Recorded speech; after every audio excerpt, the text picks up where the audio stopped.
Сегодня я сыграю за Британию, создам имперскую федерацию, нападу на осман с целью сделать марионетку и попытаюсь спасти Российскую империю. Вот такие вот амбициозные планы на данную серию. Надеюсь, они вам понравятся и вы насладитесь данным роликом. А перед началом ролика позвольте представить игровой канал Маловар Гейминг. У него упор на стратегии, на стримы и немножко все это приправлено аниме. Он является поклонником игр серии Paradox, а также Creative Assembly. И как вы видите на экране, у него очень много прохождений всеми вами любимой Хойки, притом с разнообразными интересными модами. Сами ролики снабжены интересной историей, хорошей подачей, и он старается вас погружать в события, которые происходят в игре, чтобы вы вместе с ним переживали становление того или иного государства. Если вас заинтересовало, то переходите по ссылке в описании, самостоятельно зацените его контент. Если он вам зайдет, то обязательно подписывайтесь и поддерживайте автора. Да здравствует Великая Британия в моде на Первую мировую. Мы с вами играем за Соединенное Королевство, у которого достаточно много национальных духов, свое неплохое древо, ну и, конечно же, достаточно тяжкая стартовая позиция. Ну а мы с вами изберем путь Пакс Британики и создадим великую державу. В том числе мы с вами сможем выйти в имперскую федерацию, а также выбрать наш путь по пути монархии, Божек, храни короля, либо же Красное Знамя в Лондоне, где у нас будет поддержка против фашизма. И в итоге мы здесь сможем как остаться с первым лордом Адмиралтейства, то есть Черчиллем, так выбрать законного короля, вернуть Викторию, или же даже с немцами сблизиться и поставить их члена династии у руля Британии. Но это все в будущем. А сейчас давайте, Пакс Британика. Сама же по себе Британия стартует в достаточно хорошем вроде бы положении. У нас неплохая промышленность, 25 фабрик, 20 верфей и 11 военных заводов, но достаточно большие территории, которые будет очень сложно оборонять. Так что нам либо придется самостоятельно защищать эти земли, либо же сделать здесь множество вассалов. Кстати, у руля у нас сидит пьяный гений. Он уменьшает количество фабрик, увеличивает объем заводского производства, но немного режет стапку и прирост полит власть. Такой своеобразный, интересный вроде бы, и местами не очень правитель. Но ничего, в скором времени мы его заменим. Нам сейчас самое важное, чтобы выйти в королевскую прерогативу, это чтобы у нас правительство сменилось. А для этого надо у нас, чтобы либо поддержка демократии меньше 50 была, либо же угроза мировая больше 60, либо же Великая война. Ну и у нас с кометом небольшая отсылочка к Европке, я так подозреваю. Теперь у нас есть дебаф на демократию, но он будет достаточно долго набираться. Но ничего с этим не поделаешь. Мы сами сейчас можем уйти вполне себе в союз южноафриканских стран. Мы с вами часть территории отдадим своему вассалу, укрепим его, как раз вот эта вот капская колония, ряд земель передадим под управление. Кроме того, нам это необходимо, чтобы в будущем инвестировать во все наши доминионы. Здесь, видите, данный фокус необходим. Ну, естественно, чтобы выйти в имперскую федерацию. И можете полюбоваться Южноафриканским союзом. Законы Южной Африки, как видите, все, это теперь Южная Африка. Кстати, здесь по пути будет еще один выбор. Мы можем регионализм в Африке прожать, отдать еще земель Южной Африки и потом до Мукумбуры еще далеко сделать здесь еще одного вассала. Вот в этой вот как раз таки области. В целом это на самом деле неплохо дать местное самоуправление, кроме того под нашим чутким контролем. Но сейчас это не так важно. Давайте немножко промышленной революции. В итоге тут часть фокусов завязана на, во-первых, нахождение в войне, во-вторых, на уровне поддержки войны. Так что по ряду фокусов мы сейчас с вами все равно пройтись не сможем. Поэтому я решил упирать в инвестиции в доминионы, укрепить сейчас свои державы, чтобы они в будущем тоже неплохо выросли и разрослись. Ну и, конечно же, взять фокусы, вроде сосредоточить силы в Сомали, а то нам тут предвещают, что у нас будет восстание в будущем. Поэтому лучше с ним разобраться сейчас. В сентябре 1911 года начинается итальянское вторжение в Ливию. И, как всегда, османы что-то как-то не могут с этим ничего поделать. Мы же с вами за это время разобрались как раз с Сомали, также инвестиции в Канаду проделали, и сейчас федерализацию Квебека проведем, тем самым уберем дебафы у Канады. Ну и продолжим дальше инвестировать в государство и подбираться к имперской федерации. Уже июнь 1912 года начинается военная кампания на Балканах, и османы просто сразу же отрезаются. Смотрите-ка, дорога к Константинополю перекрыта. Здесь просто жесть какая-то. На самом деле, за осман вполне себе можно сдержать эту атаку, но, как вы видите здесь, Они уже до Константинополя были откинуты, потеряли здесь уже очень много войск в котлах, и из этих котлов они уже не выберутся. Еще будут здесь в Галиполи их закрыть, и все. Османская армия падет. А так, да, Балканский союз победил. И вы не поверите, какая радостная новость. 18 сентября 1912 года наконец-таки могу взять первого советника. Давайте-ка рабочую лошадку. Теперь у нас прирост не 0,16, а 0,45 в день. Хоть немножко можно жить. И вот оно, наконец-таки имперская федерация. Может быть, это весьма рано, но давайте-ка этим займемся. 210 дней. Понадеюсь, что большая часть стран на это согласится, и мы сможем объединиться, создав единую и сильную державу. Интересное предложение от Османской империи договориться о конвенции, и мы можем здесь надавить, чтобы они забыли о Кувейте, Катаре и Бахрейне.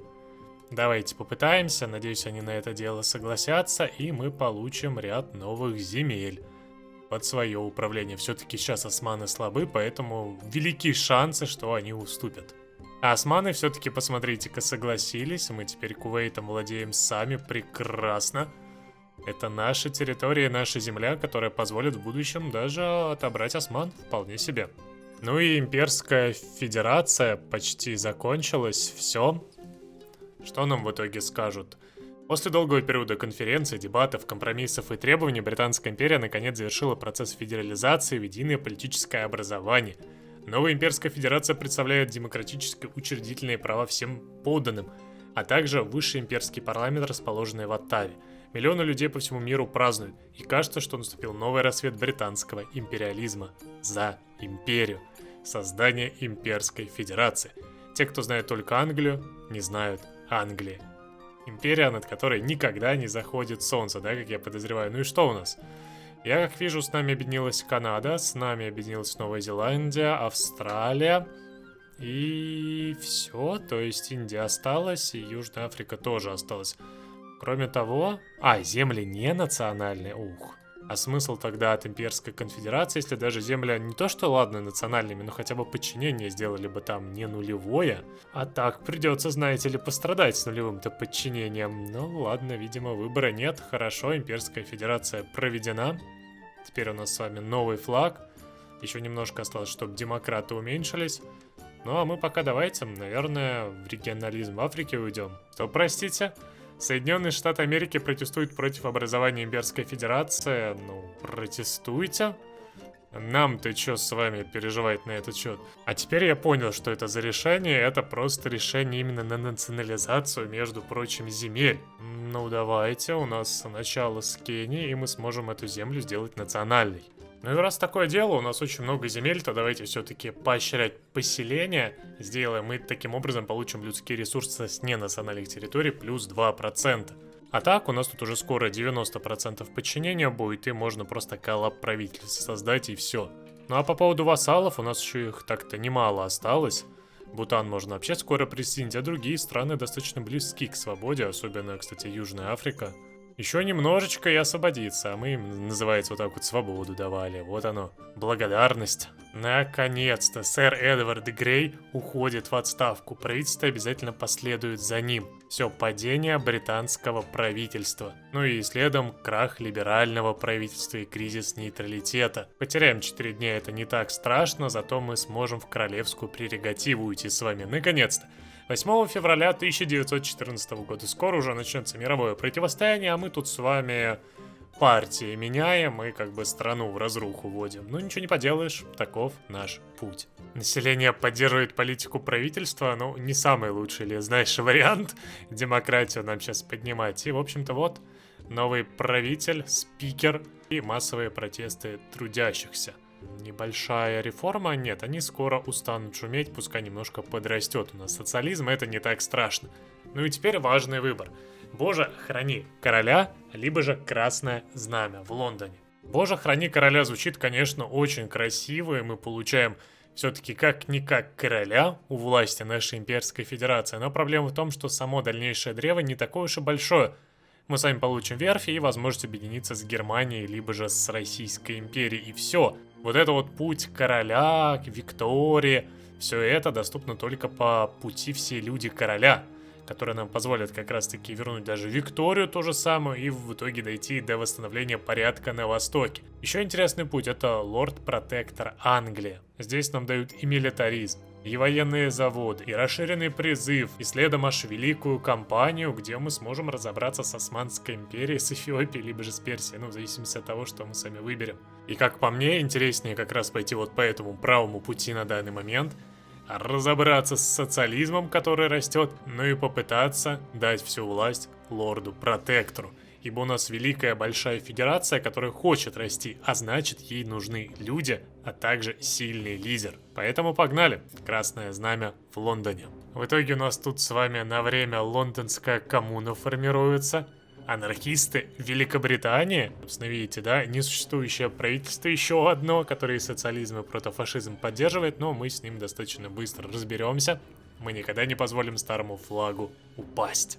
А то у нас тут уже началось, как видишь, демилитаризованные зоны, армия уходит. И все, мы восстановили нашу державу. У нас теперь, кстати, более британский флаг. Все, кризиса нейтралитета нет. И Китченер восстанавливает порядок. Прижавшись спиной к стене и веря в справедливость нашего дела, каждый из нас должен бороться до конца.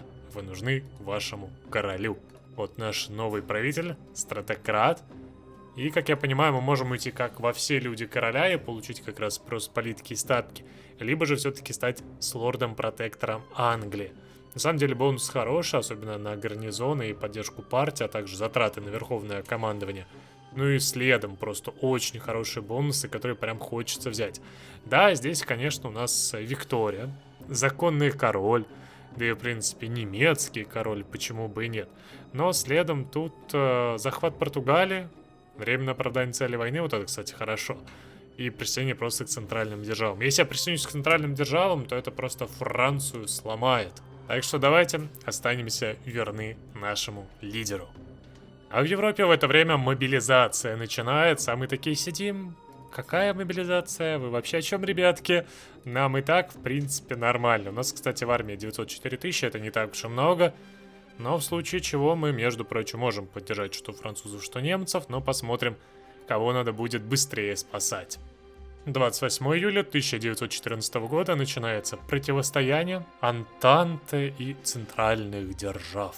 Сербия, давай тоже призывайся, а то знаешь, сейчас, да, все нормально.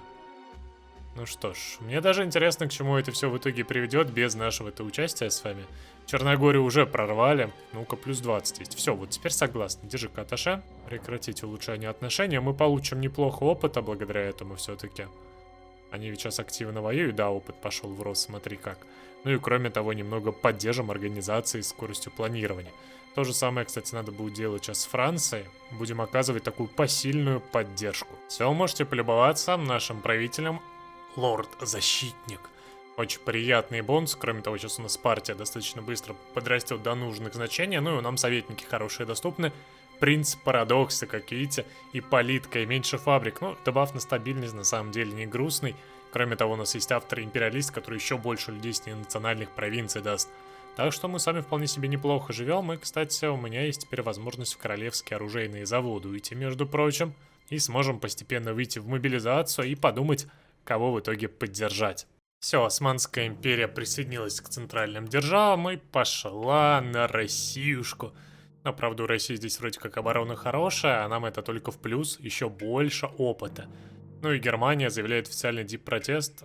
Мы будем посылать своих атташе туда, куда захотим. Немцы, даже не пытайтесь на нас так надавить. Я не думаю, что вы хотите, чтобы мы в войну против вас вступались. Хотя, хотят они или не хотят, я уже выставил свои войска на границе с османами. Так что в скором времени стоит нам прокачать великую кампанию и Большой Волк. Мы с вами пойдем на осман. Я этого ждала, наконец-то интегрировать местные администрации. Подчинение больше, чем 35, и мы с вами можем интегрировать канадские земли, интегрировать земли как раз Австралии, Новой Зеландии. Ну что ж, это меня очень радует. Мы сейчас получим еще больше национальных земель и еще больше людских ресурсов. Ух ты, вы посмотрите просто на Сербию. По-моему, ее сейчас капитулируют. Вы просто посмотрите, тут немцы. Да, все. Немножко как-то не историчненько у нас идет. Достаточно быстро Сербии не стало. О, Албания. Отлично. Румыния, кстати, тоже. присоединяется, но, по-моему, это лишь больше головной боли для России. Потому что сейчас еще с этих направлений начнут давить.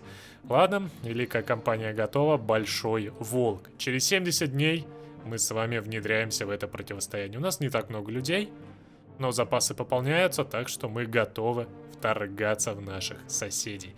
Надеюсь, мы сможем пробить осман, благо у нас с вами уже почти закончилась доктрина, мы получили неплохие бонусы, так что, надеюсь, справимся. Хотя нам как бы и так уже дают присоединиться к Константе, либо же к центральным державам. То есть можно сейчас не тратить 70 дней. С другой стороны, тогда у меня будет именно цель марионетка. Может быть, тогда мне дадут нормально замириться. Давайте попытаюсь все-таки прокачать. Италия, Британия и Россия подписали в Лондоне секретный договор. Ну, да, конечно. Сейчас будем со мной подписывать секретный договор. Ну ладно. Тройственного союза больше не существует. Италия тоже вступилась против центральных держав. Смотри, как я не воюя, но со стороны активно влияю на мировой порядок. Ну что ж, османы, марионетка фокус, погнали. Призываем сразу же Египет. Ну и вместе сейчас начнем зарубу. Давайте еще и вассалу тоже войну объявим. Хотя будет тяжело пробить, она хоть одна дивизия, но оборона в эти времена еще слишком сильна. Ну и здесь агрессивную атаку, конечно же, ставим, чтобы наши войска как можно быстрее двинулись вперед и продолжали давить противника, не давая ему и шанса. И у нас, кстати, в Южной Англии... О, опять цепелинов отправил. Ну ты зря это сделал. У меня тут как бы 1000 истребителей, готовых их принять и разобраться. Давайте присоединяться к Константе, раз такое дело. Все, мы теперь вместе, как одно целое в этом противостоянии. Ну и разделить Персию. Отлично. Мы с вами получили вот здесь вот земли. Россия земли получила, а Персия такая... Эх, слегка так слегка зажали. Ну ничего не поделаешь. Давайте быстренько войска теперь переводим сюда и сможем с разных направлений на сей раз уже атаковать осман. И да, османы, мягко говоря, не ожидали такого нападения.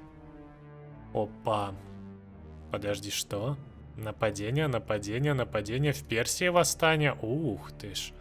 У нас тут в Персии против нас восстание. Ну это вы зря, ребятки, зря. Сейчас мы вас утихомирим. У меня тут как бы есть войска. Вот так вот, да? Не понравился им, видите ли, раздел. Ух, ух, ух. Какие мы грозные. В атаку давай. Ну, здрасте. У нас тут еще и Квебек восстает. Кровавые Да-да-да-да, именно выскочки. Протофашисты против нас. Вот зачем им это надо? 3-12 дивизий, кстати. У нас тут войска, ну, не так уж и много. Но, видимо, придется как-то с этим добром разбираться. 9 дивизий всего-навсего здесь. Давайте тогда отправляем их на Квебек. С Персией мы все-таки разобрались. Здесь теперь все спокойненько. Персия стала вассалом России, между прочим. Ну, нормально так, нормально они надавили. Так что теперь можем спокойненько продолжить и давить осман со всех направлений. У них, конечно, дивизий много, но все-таки то, что они рассредоточились, это им сейчас пойдет в минус. С Квебеком же все, в принципе, неплохо. Мы здесь делаем котлы, так что в скором времени мы закроем эти дивизии, и нам здесь будет явно попроще. Военное же противостояние идет весьма странно. Вы видите кучу этих красных атак, как моих союзников, так и по моим союзникам. Здесь даже потеря как бы больше. В общем-то, видимо, Антанта решила завалить противника своими просто войсками. Ну а так, противостояние идет. Это же все-таки Первая мировая, это будет достаточно долго и не быстро. О, вступление, кстати, Японии в Антанту. Ну что ж, теперь просто, знаешь, почти весь мир против центральных держав. Мне даже немножко и грустно, и жалко. Но ничего не поделаешь, они сами на это нарвались. С Квебеком все хорошо, мы уже Квебек сам взяли, сделали здесь еще один котел. И в целом он скоро готов капитулировать. Наконец-таки будет хоть небольшая победа в Канаде. Вдобавок к этому я тут перекрыл снабжение немцам, они теперь не могут нормально торговать, они уже потеряли здесь достаточно много конвоев и продолжают их терять. Так что снабжение у немцев явно страдает. И да, блокада пролива, кстати. Серьезно. Ну, удачи вам с этим делом. Хотя 1500 конвоев еще есть, поэтому надолго хватит их. Кроме того, они могут со шведами торговать. Здания, но все равно ресурсов явно им должно быть уже маловато. Вступилась Болгария, и благодаря этому Румынии-то больше нет. Здесь российские войска в котлах. Правда, они пытаются выйти, освободиться, но что-то как-то все тяжеловато. А Россия прям немцам-то, смотри, как проигрывает очень сильно. Снабжения уже не хватает. Видимо, придется сейчас на поддержку им войска-то отправлять. А то они так долго не переживут. Ну что ж, давайте. У меня есть 24 дивизии. Отправим их на поддержку. КВБ капитулирует. Ура! У нас тут контроль над этими землями. Правда, есть небольшая проблема. У нас тут Германия в Африке развлекается. Надо бы сюда привести, наверное, войска. Посмотрите-ка, как здесь неплохо высадились японцы, хотел сказать я, но походу сейчас прикроют. Мои 12 дивизий почти успели прибыть, но нет, неудача. Ладно, давайте, наверное, мучить высадками тогда, пожалуй, осман. У нас для этого есть войска, поразвлекаемся. Что-то тут случилось? Я думал, все, сейчас Россия того, но нет, Россию мы пока спасаем, здесь Китайская империя и армия национальной защиты восстала. Ладно, с Россией, конечно, все тяжело. Я прям кое-как здесь не зря, кстати, привел армию. Мы сейчас спасаем ее от прорыва и уничтожения. Это, конечно, немножко смешно, что Россию все-таки так продавливают. Но ничего с этим не поделаешь. Начинаем вторжение. Всего-навсего по 2 дивизии можно за раз, конечно, отправлять это не так уж и много. Но даже несмотря на все это дело, мы вполне себе справимся. Если вот так вот понемножку каждый раз прикреплять, то будет все вполне себе неплохо. Полетели. Просто, знаешь, везде так по 2 дивизии. Просто, чтобы чисто их отвлекать. По-моему, хорошее дело. Главное, чтобы, знаешь, они порт не заняли. Я потому что высаживаюсь где-то рядом с портами, где-то прям в порт. Я весьма сильно с этим рискую, но давайте. Будем отвлекать осман. Куча высадок. Кстати, нормально. Здесь пока даже и османами-то и не пахнет. В итоге я неплохо так отвлек османы, как вы видите, я даже здесь котлы сделал с османскими дивизиями, притом даже не совсем я, это искусственный интеллект сделал, я тут просто так, типа есть, типа готов поддержать, и не более того. Неплохая на самом деле ситуация у нас вырисовывается, османы понемножечку двигаются, так что скоро мы должны их капитулировать, хотя дивизий у них еще много. Повторяем небольшое историческое событие, выставка под Галиполи, кстати, Россия до сих пор жива, но уже дошли до Литвы. Уже тут прорыв хороший. Я не знаю, на самом деле, когда Россия умудрилась потерять столько людей, но она потеряла 2 миллиона солдат. В это же время, кстати, на бельгийско-французской границе вообще стояние. Притом французы просто убиваются. И в Италии, кстати, прорыв. Я не знаю, что они тут делают, как они воюют. Я спокойно с османами тут развлекаюсь. Все же я выбрал их целью, поэтому я их тут и мучаю. Они, смотри, уже сколько тут орги слили, снаряги, пытаясь меня выбить с этих земель. Ну а мы с вами... О, да. Галиполи будет наш. Серьезно, мы сейчас захватим здесь Галиполи. Ну, это как бы хорошая новость весьма. Погнали вперед. Может быть, что и Константинополь успеем отобрать. А Константинополь пуст? Серьезно? Подождите. Ну-ка, секундочку. Все, Константинополь пал. Османы немножко явно не ожидали такого, но мы с вами отобрали Константинополь. Вот она, мощь высадок. Просто так неожиданно, негаданно, нежданно прилетели, и все. Мы уже как бы контролируем часть земель. Нам сейчас еще сюда бы войска вывести, Болгарию капитулировать. Отвлечь их как раз отсюда было бы неплохо. Но, честно говоря, войск-то мне не особо-то хватает. У меня очень много снаряги уходит на вот эту вот атаку, там на атаке. Так что, видимо, пока придется приостановить это дело. Я тут как бы взял Багдад, вроде бы все хорошо, но почему-то его не засчитывают как нормальную победную территорию. У осман ровно так же декапитуляция, но ничего не поделаешь, даже столица не переехала. А тут мы, кстати, неплохо так плацдарм взяли, укрепились, и османам-то шансов особо не даем.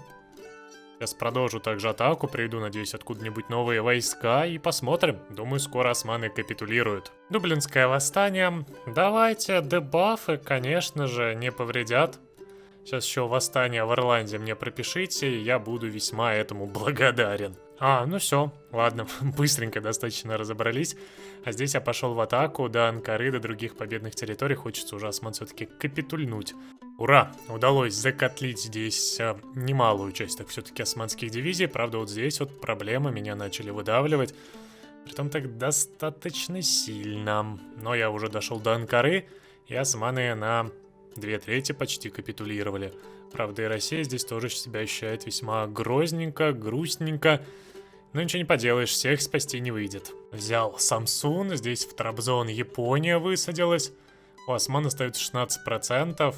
Ну да, конечно же. Серьезно? Подожди, они убрали войска. Да, османы просто границы сейчас очищают. Не, ну на этом, конечно, я могу сказать лишь спасибо. Они, по сути, сами сейчас сдают свои же земли. Зря, конечно, они так себя повели, но ладно. Они, видимо, пытаются хоть как-то спасти то, что я сотворил здесь в центре. Просто котлы, разрывы. Ну, хорошо. Надеюсь, мы все-таки победим. Выведя осман, войск освободится достаточно много и явно будет попроще. А вот и революция мая. 12 мая 1916 года. К сожалению, день рождения, в данном случае восстание, только раз в году. Россию мы потеряем, но это не так критично на самом деле. С учетом того, что осман мы все-таки должны выкинуть, тут осталось уже, 4%, вот серьезно, 4%, вот дали бы сюда добраться, дали бы еще куда-нибудь. Все, мы Джебель-Шамар капитулировали, а сейчас я вхожу в Алеппо и надеюсь, этого хватит. Нет, вообще никак не отреагировали. Ладно, давайте тогда из Алеппо двигаться дальше. Но они отступают с него. Сейчас обратненько сюда входим. Все, османы капитулировали. Поздравьте нас с этой великой победой 2 июня 1916 года. Теперь вся наша армия свободна, и мы можем помочь России. Правда, не знаю, будет ли в этом толк. Георгий Львов у роли демократия. Но стабильность 6% как бы говорит о том, что скоро здесь будет восстание или нет. Подожди. Они успели временное правительство прокачать, но до угрозы революции они еще не дошли. Вот видишь, освободительная революция с менее 10% ставки. А у них так и есть. Но пока вроде все спокойно. А вот на таком моменте и заканчивается первая серия. Если вам зашла идея с Британской империей, которая создает имперскую федерацию, капитулирует османы и пытается потом спасти Россию, то поддерживайте лайком, и, возможно, я продолжу. Нам ведь с вами еще осталось победить Германию и Австро-Венгрию и перекроить карту всего мира. Так что, если интересно, то все в ваших руках. А на этом все. До скорых встреч.